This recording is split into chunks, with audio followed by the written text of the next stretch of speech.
Hey, good evening to all of you. My name is Jamel Tony. Hey everyone, I'm Lakeisha and welcome to Progressively Becoming. Ooh, loud. Ooh. Whatever. Welcome to Progressively Becoming.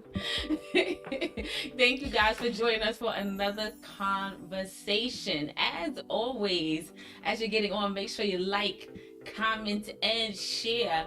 And let somebody know PB is on now. We are in the building. And every Tuesday, right here at 7 p.m. sharp. That's it. That is better for me. Is it better for you? Well, I would want to talk. I want to talk. Fam, welcome to all of you that's watching us. Shout out to those watching us on Facebook, YouTube, and even on our website, www.progressivelybecoming.com. Do us a favor, like, comment, and share. Tag a friend, tag a family member. Let them know the conversation is happening right now.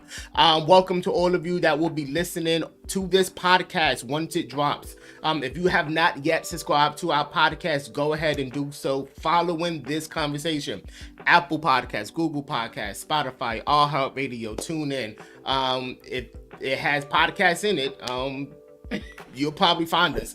Go ahead, open up your App Store or your Play Store, search for that podcast application, search Progressively Becoming in the search bar, and go ahead and hit that like and subscribe. Welcome to all of you watching on YouTube as well. We don't want to forget about our YouTube family as well. The place of exchange. Good evening to all of you. Progressively Becoming what's happened. Let's get into the conversation. Yes, and just real quick, while you all are going to Spotify and download, make sure you also download Relatable Mama.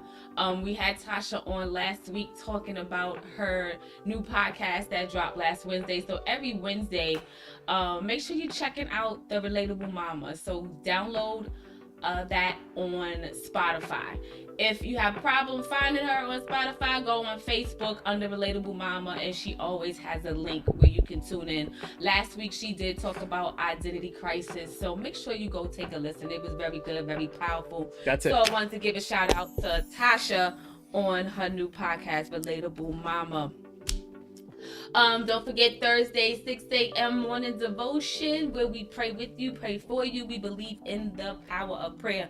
So make sure that you tag someone, tell someone, join someone, bring someone, and make sure that you're there. Yeah. At 6 a.m. Thursday morning. Invite someone to pray with us. Yes. We started this morning devotions last year. And for some of us, and this will kind of lead into our conversation, for some of us, the morning devotion, waking up at 6 a.m. on Thursdays, may have been a discipline. But we've been doing it for almost a year now.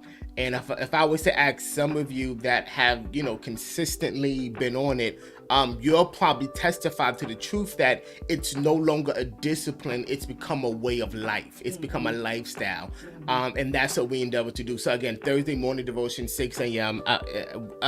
God is good and greatly to be praised. Absolutely. And this Friday, 15 at 6 will also be dropping, only available on our podcast. So make sure you check that out this Friday. What is the date?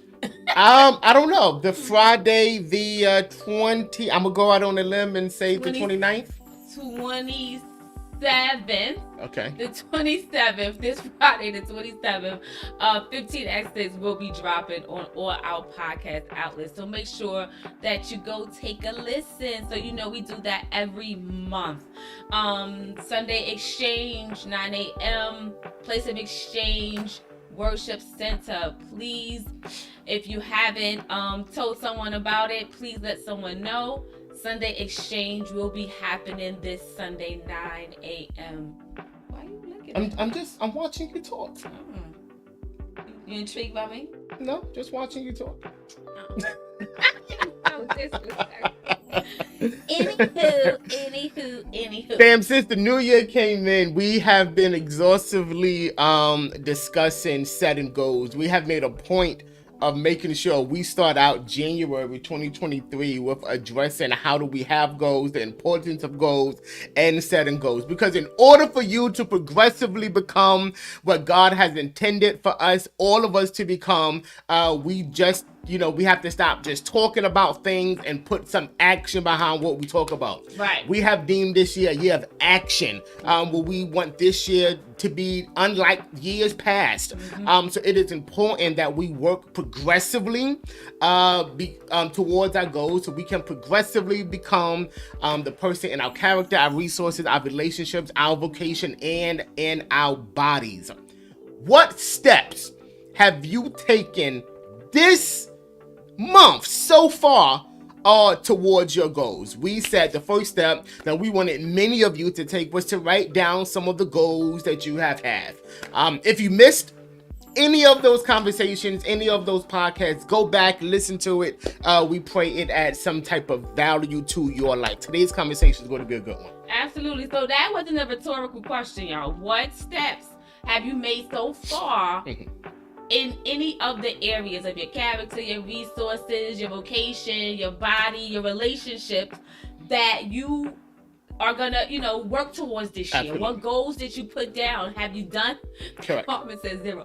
Have you done anything? So, and this is why we're gonna have this conversation tonight. A goal is the object of a person's ambition or effort, an aim, or a desired result. A goal is similar to an objective, but it's smaller and it's more specific. It also has a clear deadline and timeline. So for instance, if I say I'm going to lose 15 pounds, I'm going to lose it by June 30th of this year. Correct. The same thing if I'm going to go back to school. For the September term, in this year, I'm going to go and enroll myself back in school. So you have to have a goal and have a hard deadline. Now, in order to meet the goal, you have to do the work. So we can't say, all right, by June 30th, I have my deadline, I'm going to lose weight, but I do nothing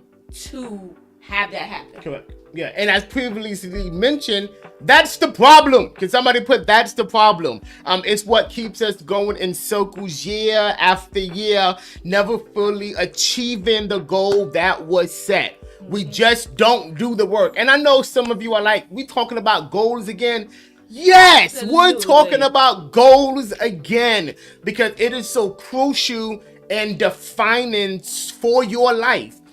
For you to become anything, you have to have a goal. Right. God had a goal for us. He had a plan for us. He executed that goal. How do we know? Because we're here.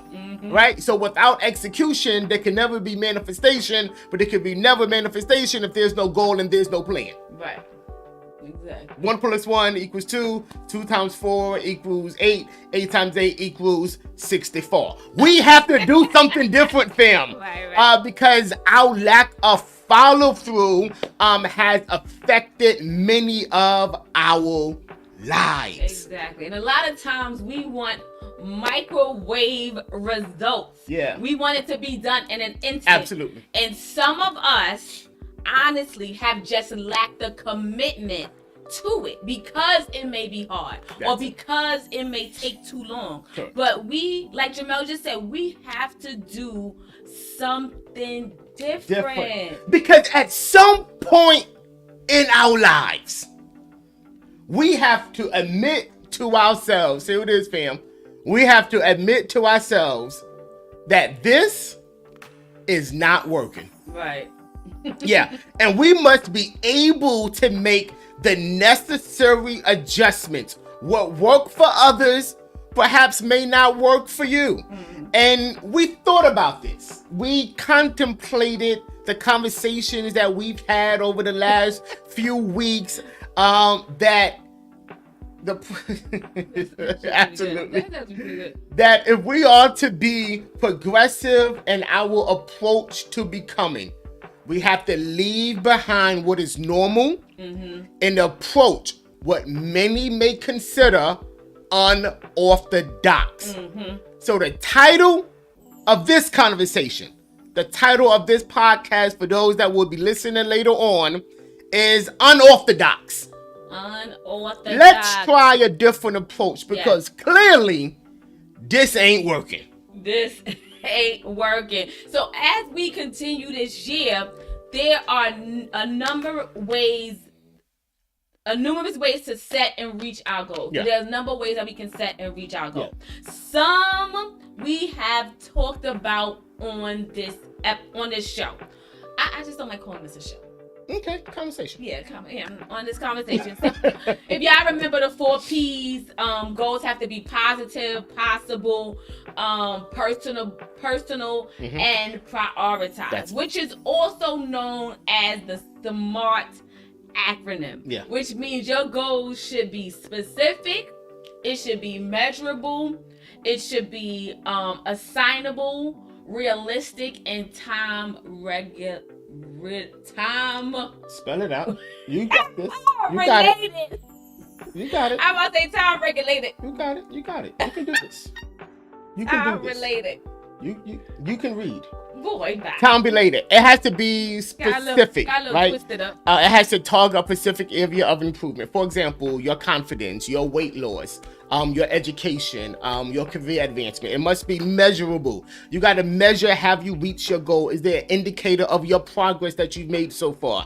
It has to be assignable, where you specify this is what I will do, and this is how I will do it. It has to be realistic, right? My goal is not to, build the largest skyscraper by myself because I can't do that by myself. It's not realistic. It's possible, but yet not possible for me. And it has to be time related.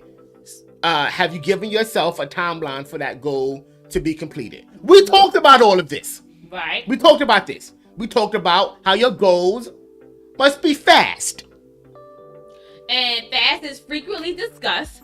This is important. Sometimes the more you talk about it, the more it becomes real to you. I agree So with that. and I know for me, Yeah, like when something's going on or something's happening or in a goal, if I have a goal, I have to frequently constantly talk about it. Yeah. Keep it in my forefront, keep it in my memory, because it becomes real to me. That's good, yeah. And the more I say it, the more it becomes real. Yeah. So that is something. I'm sorry, but that's powerful, because our words create. Come on. Our words help create our imaginations. And words have power. Words have power to it.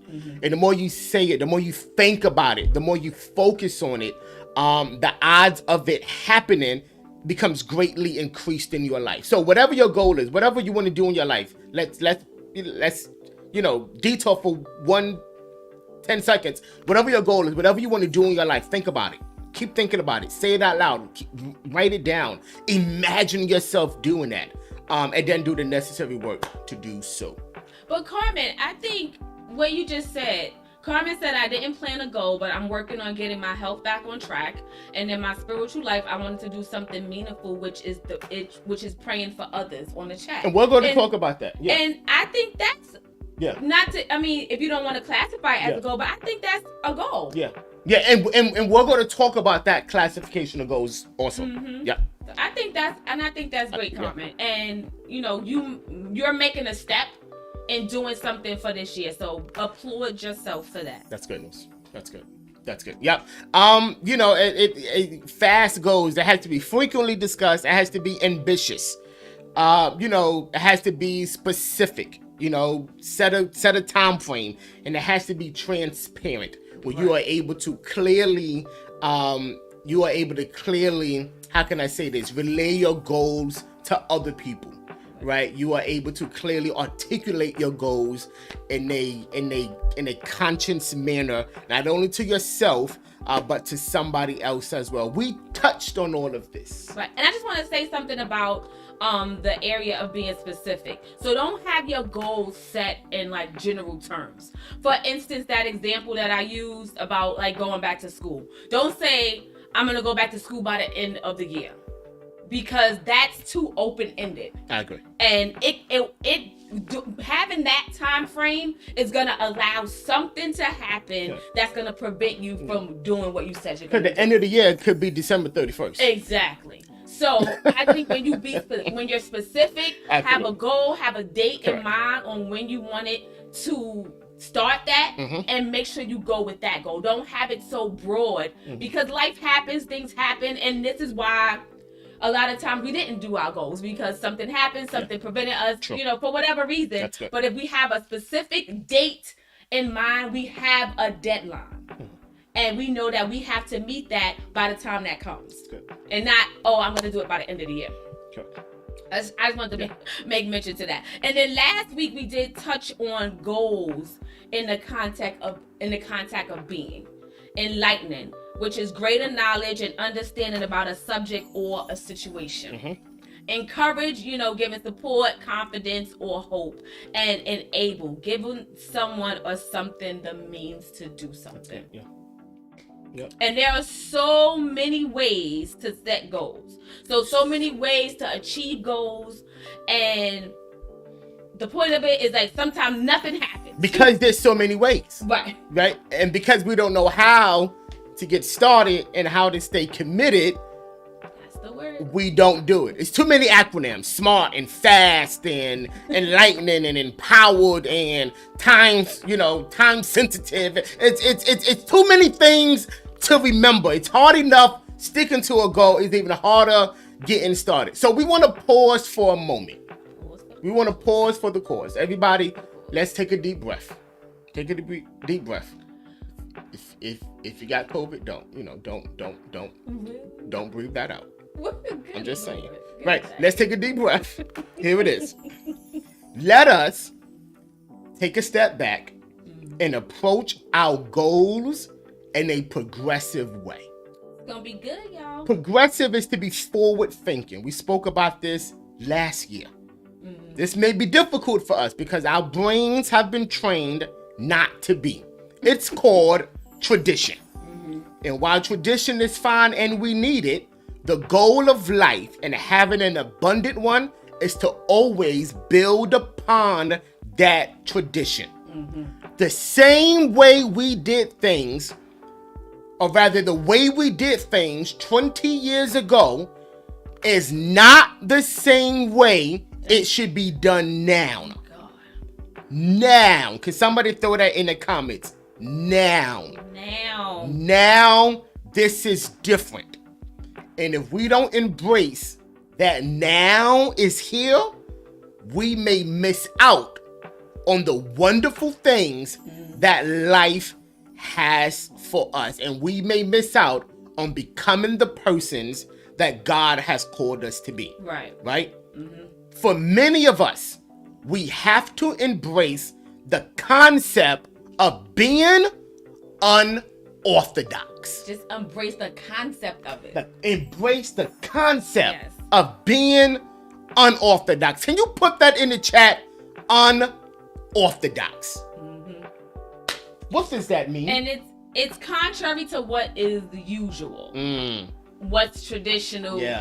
And or what's accepted. So unorthodox does not have to mean wrong.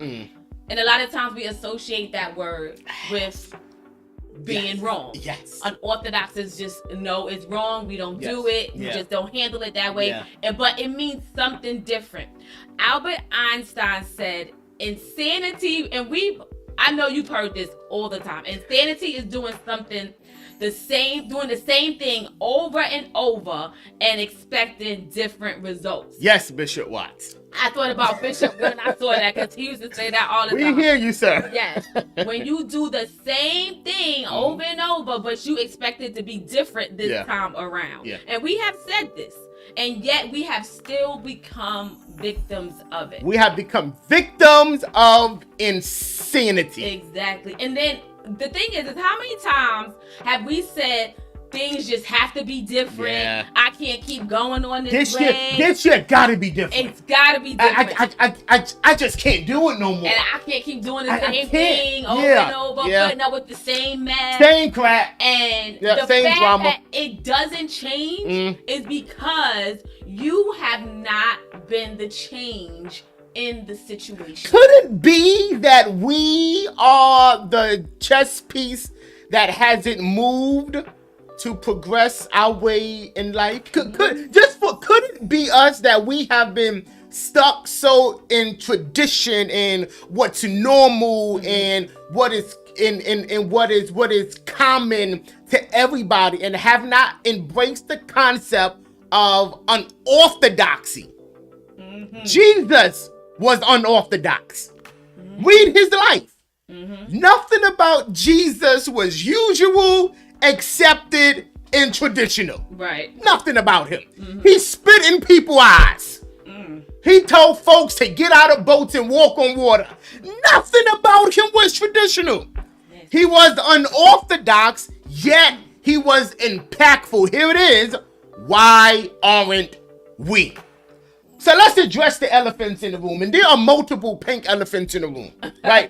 the elephant on the right side of the room is the elephant that has not started on their goals. They have it, yet they haven't started. There's another elephant on the back side of the room. This elephant started their goals, yet they stopped. It became too hard. It's become too difficult. I'm over it. And then there's an elephant on the left side of the room. This pink elephant says, "To hell with goals. Why have a goal if we're never going to accomplish it anyway?" This elephant has no goals, doesn't want a goal. They think goals are unnecessary. Useless. So here it is. Let us take an unorthodox approach to goal setting and goal achieving. For my note takers, class is in session. Wow, pink Jabba. That's shade, right? Maybe the elephant is a girl. So we have to create anti-goals. So a few years Yeah, ago. put that in chat. Create anti-goals. Anti. Yes. Anti goals. ANTI goals. Ooh, yeah. All right. Ooh. A few years ago, Andrew Wilkinson, the co-founder of Tiny, was unhappy. Work was getting in the way of the life he wanted to live. His calendar was packed with meetings. He was doing business with people he didn't like, and he was addressed with the demands of his schedule. And in an attempt to regain control and make work feel less like work, he took a novel approach to turning things around. And that's where we get anti-goals. Wilkinson imagined his worst possible day. Meetings, travel, he was fatigued, worked backwards to set anti-goals. Rules for avoiding this worst case scenario. So, for instance, in response to his desire to leave behind a day full of long meetings, he set the following anti-goal. Never schedule in-person meeting when it can otherwise be accomplished via email, phone, or not at all. Yeah. Anti-goals force us to ask the question. The question is, am I complicit in creating the conditions I say I don't want? That's good. This can be used in any area of our life where you are lacking completion of something or someone. Am I complicit in creating the conditions I say I don't want?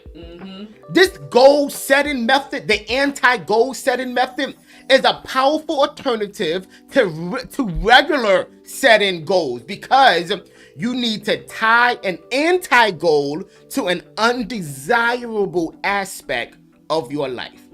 What do I mean when I say that? So, for instance, I don't want to spend this year so much on social media. That's a goal.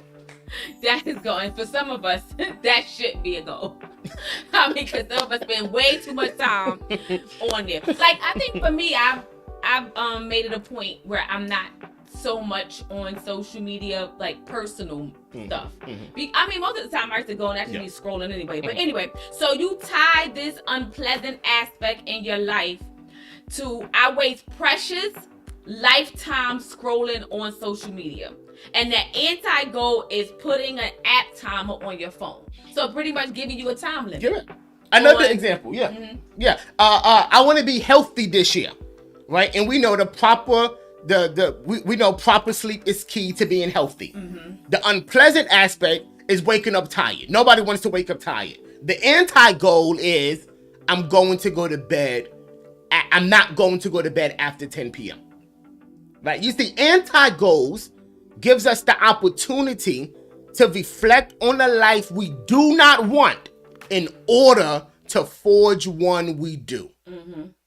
Anti-goals. Right. I'm not against the goal, yet I'm going to target what is undesirable about us achieving that goal, and that's the target. Anti-goals. So create anti-goals. Yeah. The next one is set micro goals. Even goals that are specific, measurable, and achievable when you set them can feel out of reach in practice. Correct. However, while you might have the time, desire, and wherewithal to run a 5K, the goal feels entirely overwhelming when you literally can't even walk up the stairs without huffing and puffing. But what if the goal was just to walk 1,000 steps a day? Yeah. Meaning outside of your normal activity. Correct, so yes. like you purposely are gonna set time aside to I'm gonna just walk 1,000 steps and actually move with it, not like step in place. I think that helps. So this is the strategy behind setting micro goals. Rather than set a big sweeping goal as running that marathon, you just set something smaller. Where you can take it each day to accomplish what you ultimately want. And we do mean small. So your goals. micro goal should take under 10 minutes to complete. Better if you could get it down to 5 minutes. and then do it every single day, and that's it. So you got to start with a micro goal. For example, the big goal is to get in shape.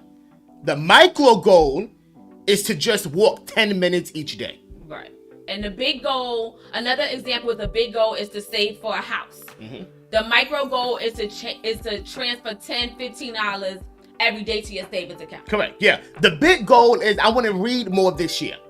The micro goal is you just read 5 minutes each day before bed. Because micro goals create activation energy. It does. Micro goals create energy. The challenge of big goals is knowing where to start. On the other hand, it's abundantly clear what you need to do in order to accomplish your micro goals each day.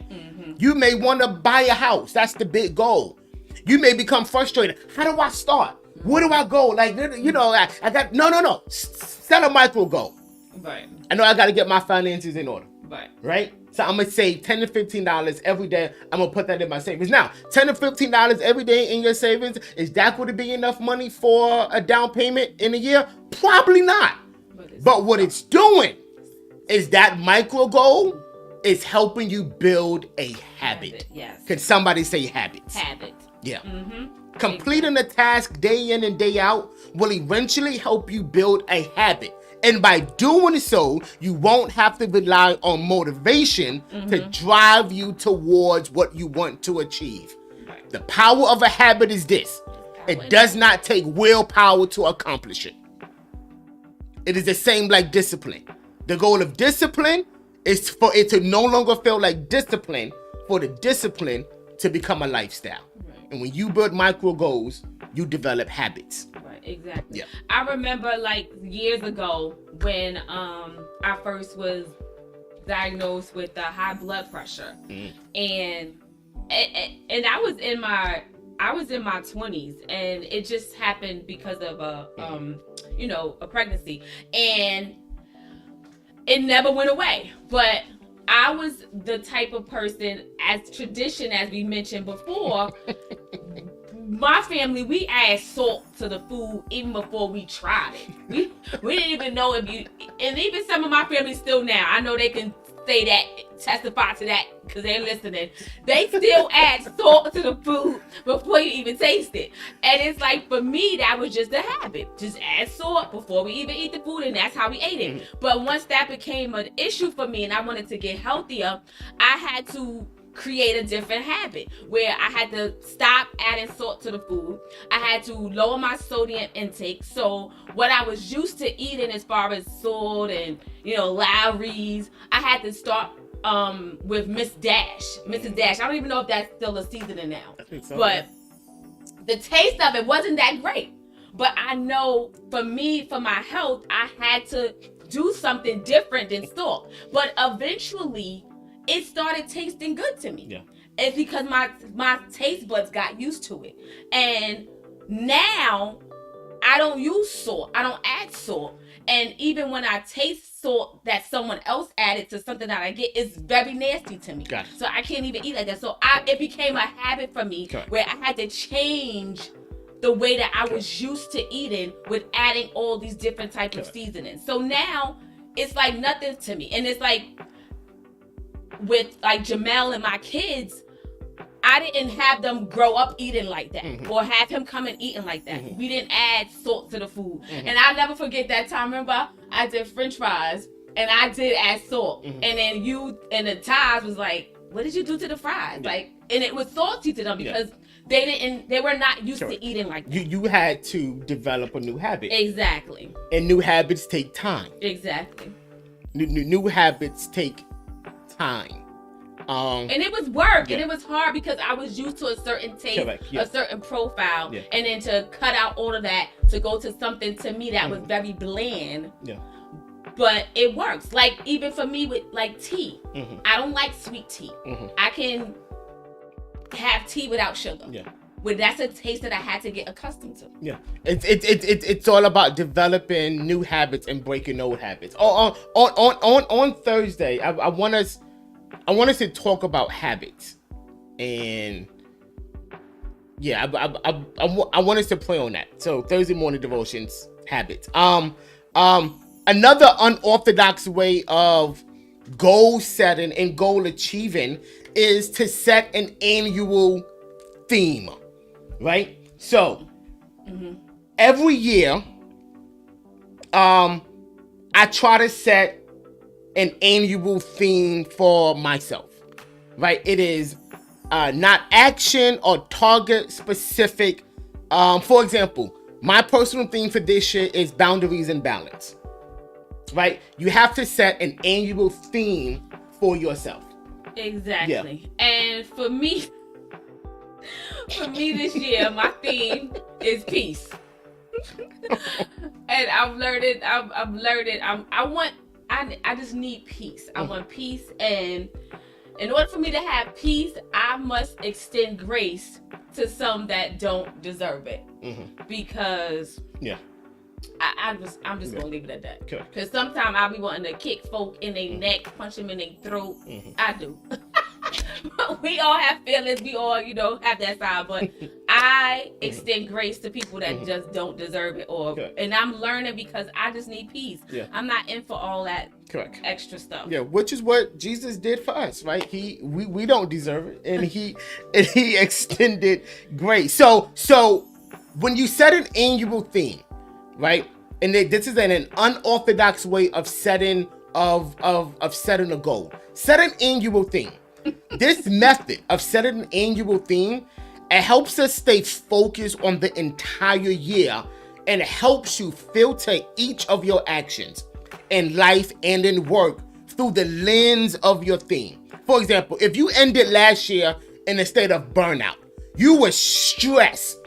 Perhaps this year needs to be the year of rest, right? If your relationship last year with your significant other was in the rut, it was dry, the moon went down and the honey dried up, perhaps label this year the year of passion, right? By setting a theme for each year, you can change the narrative of your life and write a better story each and every day. This is my year of rest. This is my year of independence. This is my year of fun. This is my year of encouragement. This is my year of learning. This is my year of focus. And with this theme, you align your behaviors. Correct. So, like what you said, your theme is what? Boundaries and balance, right? I set this theme for myself because I saw how the lack of boundaries and balance impacted my life greatly last year. The more God gives us to manage, the more I need to set boundaries and balance. Because boundaries, without boundaries, there could be no balance, right? But with boundaries comes balance. I didn't know this was an issue. I'm sorry. I didn't know this. What do we people say? I'm laughing at Kabisha's comment. I'm sorry. That just took me all the way out. I want to bust people's heads to the white people. Well, we don't want to do that, right? And they call about, nay, you know you wrong. About do it, Kabisha. Now that's peace. That's not peace, okay? What would Jesus do? What would Jesus do? I'm trying to remember that now. What would Jesus do? All right. For y'all, this year needs to be the year of peace, right? Peace, it needs y'all, and for some of us that means removing ourselves from certain situations or not allowing our eyes to see certain things because you. Yeah, that's true. Right? Yeah. You know what irks you, what ticks you off, you know what gets under your skin. So my whole thing is just put yourself in a position where that doesn't affect you and impact you as God continues to work on you so that you can be able to handle it. Yes. Right? For example, Israel comes out of Egypt. They make the exodus out of Egypt. They was on a way to the promised land. It should have taken them a very short time to get there. Yet instead, God says, I'm going to take them this way because if they go this way, they will encounter war. And they are not ready for war, so I have to take them around the way. Right? So until God develops you, You know, he'll take you around the way. But in the meantime, avoidance. Somebody of avoidance. You know, maintain your peace. Peace is intentional. Yeah, Carmen, we're gonna use this as the year of what would Jesus do. Yeah, the year of what I'm telling you, like, sometimes I hear that in my head because Jamal, he says that a lot. Well, what would Jesus do? Correct. So before I fly off the handle.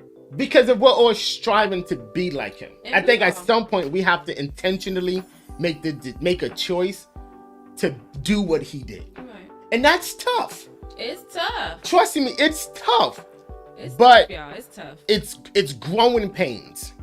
It really is. It's painful, but it's growth. So and I'm patting myself on the back for my growth. Yeah. Because you gotta do that. And also, you have to change your environment. Correct. So our behaviors are dictated by our environments more than we notice or more than we realize. If you're failing to reach your goals over and over, it could be your setting that keeps you stumble. So your setting, your environment can be your stumbling block. Correct. So it could be your setting. Again, it can be your setting. So this goal blocker could be the main issue for some of us. And while we look for everything else, could it be that what the issue has been staring us in the face the whole time? So when we say environment, change your environment. We're just not referring to leaving one place to go to something else. Absolutely correct. We rather change it. If you're trying to lose weight, change the environment by removing junk food. Correct. And that may be hard, but that's what you have to do. Change your environment. Yeah. Like me, I'm a snacker. I like, junk food. I like chips and cookies and candy. So it's like when I know I need to tame that down, I don't buy it. I take it out the house because you have to change your environment. Ice cream, that kind of stuff. I'm a snacker, so because your environment has great influence over you, and until you develop the sense of discipline, you know that you have to intentionally remove things out of your life, right? For example, you have to change your set of friends. You have to change your social environment. If you have an issue, let's just say and this is no joking matter, if you have an issue, let's just say with alcohol abuse, right? You have to find a new social group, right? You have to change your environment. You may have to change environments that cause you stress, that makes you want to drink, right? That makes you want to act out, that perhaps makes you want to think a drink would take your mind off of it, when it really doesn't. It just puts you momentarily in a state where you don't feel it until that state wears off and you have to deal with it again. And that's how alcoholism starts. It's the repeated cycle of numbness, and I don't want to feel this, and I don't want to experience this, but then the high comes down and it's staring at you in the face, right? So in order for us to change that cycle, we have to change our environment. And you have to ask yourself the question, what is it around me? People, things, places, what is it around me that is negative for the goal that I have set for my life? And this year, some of us have to make the conscious decision and effort and ask God for help to say, I have to change what I see, what I feel, and what I experience. I say it again, peace is intentional. It's intentional. You don't wait for it. You go get it. You don't pray for it. You pray God help to make the change in your environment. And you have to make the change. God will not do for you what you can do for yourself. If you want peace, make the change. Change your environment.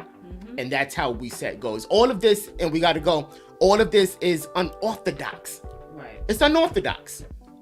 But it's necessary for us to set our goals this year and achieve our goals. Yeah. And I know we've been talking about this for the whole month, but we are really we think this is very, very important because, like we've said previously, we don't want to be at the end of the year and coming into, if we're, God lets us live to be next year, where 2024 comes in, and then we look back at 2023 and be like, oh, okay, this is what I'm going to do this year. When I said that in 2023 and I've accomplished nothing. So we want to definitely put into action and make moves this year to become a better person. Because if you don't, can I say this? And this may sound harsh, but you need to hear truth.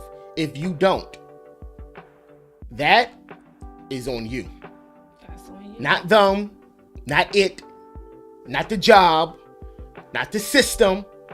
That's on you.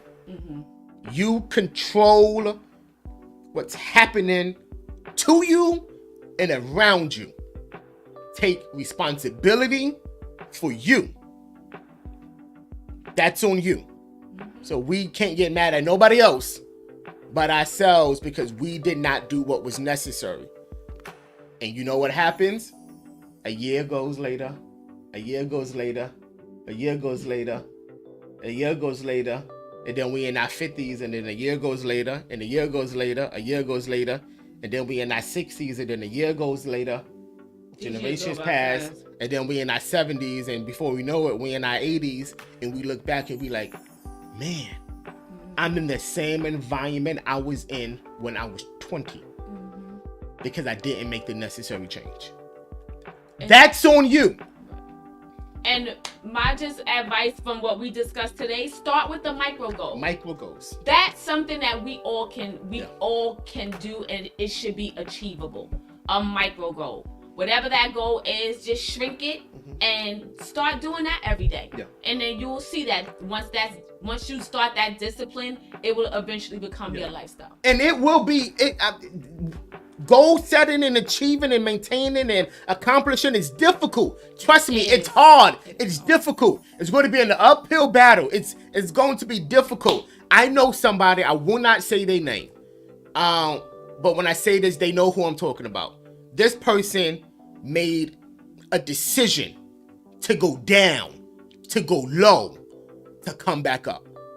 And now this person is in a situation where she can change her entire trajectory of their life because she made a decision that sometimes in order for me to go up, I must go down first. And that's what they did. They put in the time, the discipline, and the energy to accomplish it. And now they are experiencing growth. And it did not take them 5 years to get there.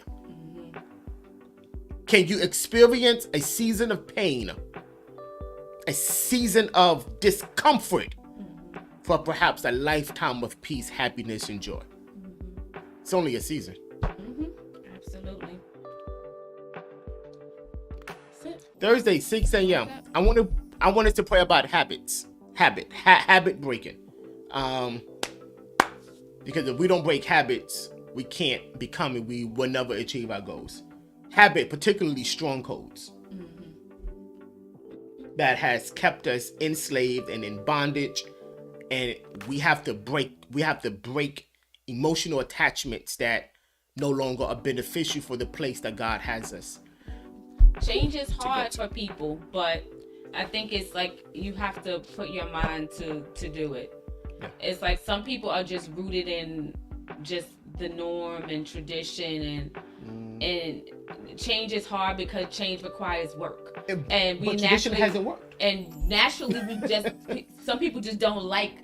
It's uncomfortable to change. Tradition hasn't worked. I don't want nothing about Jamel and Lakeisha to be traditional. Right. I don't want nothing about progressively, and we're going. I don't want nothing about progressively becoming to be traditional. I don't want nothing about the place of exchange to be traditional. We build upon that tradition and that foundation. But if God is moving, if He's progressive, then we have to also. Mm-hmm. Exactly. We have to also. We're in 2023, fam. And we are well on our way. Yeah. We are well on our way. Thank y'all for joining us for this if all hearts and minds are clear. For this conversation. It was great. We will see you Thursday, 6 to 8 a.m. You guys have a blessed night. We love y'all. Take care. Take care.